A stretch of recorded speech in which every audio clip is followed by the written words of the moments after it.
कि मेरी ड्रेसिंग पे बात नहीं करनी, ये बात नहीं करनी। मैं नो डाउट इस चीज़ को समझता हूँ और मैं समझता हूँ मेरे से ज़्यादा अच्छा कोई समझ नहीं सकता। मैं 16 है जो जिस लिबास में आप आई हैं, क्या ये इस्लाम में कबूल है या लिबास इसकी पे आ इजाजत जाते है? हैं ये। आपको मैंने ये राइट ही नहीं दिया कि आप मेरे लिबास पे बात करें। मैंने किसी को ये राइट नहीं दिया कि वो मेरी ड्रेसिंग पे बात भी करे। मैंने अपने सगे माँ बाप को नहीं दिया, तो आप कौन होते हैं? दोस्तों, जिस औरत को बोलने की तमीज़ ना हो वो जितनी मर्जी फेमस हो तो कोई फ़र्क नहीं पड़ता, क्योंकि इज़्ज़त बहुत ज़्यादा ज़रूरी है। लेकिन आज की इस वीडियो में जो मैं आपको दिखाने वाला हूँ, बताने वाला हूँ, सुनकर आप भी शौक हो जाएं, क्योंकि इंसान इस तरीके से भी अपना करियर सेट कर सकता है। दोस्तों, आप और मैं टिकटॉक जैसे प्लेटफॉर्म का बहुत ज़्यादा यूज़ करते हैं और आपने कभी ना कभी इस तरह की वीडियो ज़रूर देखी होंगी। इफ़रा खान की, ये अपने आपको मॉडल नहीं बल्कि बहुत बड़ा मॉडल समझती है। ये समझती है पाकिस्तान मुझसे खूबसूरत कोई है ही नहीं। लेकिन हैरत वाली बात यह है कि जिस पॉडकास्ट में बैठकर ये बातें इतनी बड़ी बड़ी कर रही हैं, वहाँ के कुछ लोग इसे ये कह रहे हैं कि हम आपको जानते तक नहीं। मतलब कि इतनी फेक बातें कि सुनकर या तो हंसी आती है और या गुस्सा आता है इसकी बातों के ऊपर। पहला मैंने मतलब आपको बताया, अब दूसरा मतलब ये बताना है कि जो इस तरह के टिकटॉकर होती हैं या इन्फ्लुएंसर होती हैं, इनके लिए रिस्पेक्ट कोई भी मायने नहीं रखता। जस्ट इनके लिए व्यूज इंपॉर्टेंट है, इनके लिए फेम इंपॉर्टेंट है। तो दोस्तों, आपने भी इनकी वीडियोस में ये बातें बहुत ज्यादा नोट की होंगी चीजें, कि जो इनकी वीडियोस का कंटेंट होता है, जिनका थीम होता है, ईगो दिखाना होता है। मतलब कि हमने अच्छे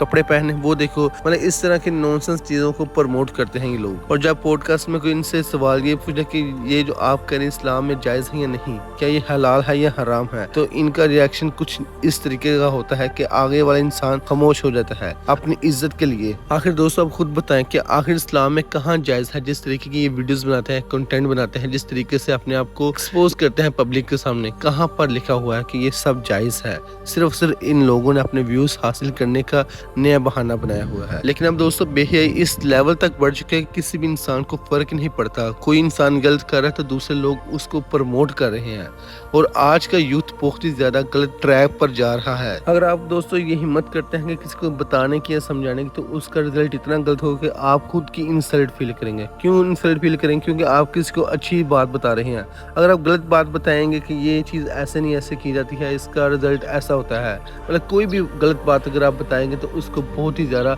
अच्छे तरीके से लोग सुनेंगे और महसूस करेंगे। और इफ़रा खान जैसे एक्ट्रेस का क्या ही करें, जिनको इस्लाम के रिलेटेड अगर कोई क्वेश्चन पूछ दे तो इनका गुस्सा इतना हाई हो जाता है कि ये उससे बात तक नहीं करते, और एक दूसरी तरफ ये कहते हैं कि मैं बहुत ही अच्छी हूँ, मैं लड़कियों की शादी करवाता। मतलब एक तरफ आप सब कुछ गलत कर रहे हैं जो आपको लगता है, आप अपने फैशन पूरे कर रहे हैं, आप अपनी ड्रेसिंग ऐसी कर रहे हैं जो नहीं करनी चाहिए, और दूसरी तरफ आप ये कह रहे हैं कि मैं लड़कियों की शादी भी करवाती हूँ। मतलब ये डबल स्टैंडर्ड कैसे हो सकता है? और दोस्तों, इस पॉडकास्ट में जितने भी लोग बैठे थे, इस सवाल के बाद वो सब मतलब डर चुके थे कि ये हमारी इंसल्ट ना कर दे, क्योंकि इसे बोलने का भी नहीं पता। अगर आपने ये पॉडकास्ट देखा होगा तो आपको पता होगा कि इस लड़की को इतना बोलने की भी सेंस नहीं है। जैसा ऐसे लगता है कि बोलना है तो वो वैसा बोल देती है। ये जरा भी महसूस नहीं करते कि मैं एक इन्फ्लुएंसर हूँ, मैं एक टिकटॉकर हूँ, चलो मुझे लोग देख रहे हैं, लोग क्या महसूस करेंगे। नहीं, इनको जो बोलना है ये बोल देते हैं, और जो इनको करना है और ये कर देते हैं। और दोस्तों, आप जरा खुद सोच के देखें, जब ऐसी चीजें नॉर्मलाइज होंगी तो जो नई यूथ है उसके ऊपर क्या असर पड़ेगा। आज अक्सर आप देखते होंगे टिकटॉक के ऊपर बहुत ज्यादा नेगेटिव वीडियो देखने को मिलती हैं, जिनका कोई मतलब ही नहीं होता, आपकी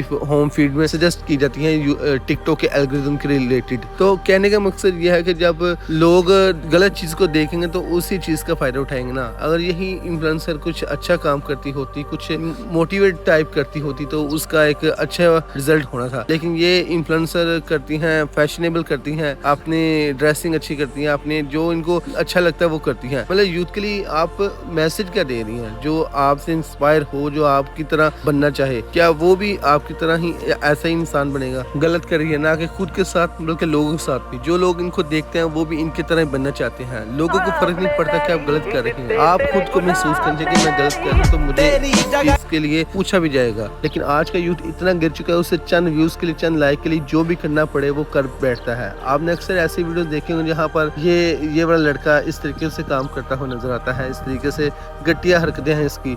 इसके अलावा और भी ऐसी कई वीडियो हैं, अगर आपने जरूर टिकटॉक के ऊपर देखी होंगी। मतलब लोगों का जमीन इतना खत्म हो चुका है कि चंद व्यूज के लिए, चंद लाइक के लिए इस तरह के गंदे काम करते हैं, इस तरह की गंदी हरकतें करते हैं। जब इनकी वीडियो किसी रिश्तेदार को या फैमिली को सजेस्ट होती होंगी, मैं सोचता हूँ वो क्या महसूस करते होंगे।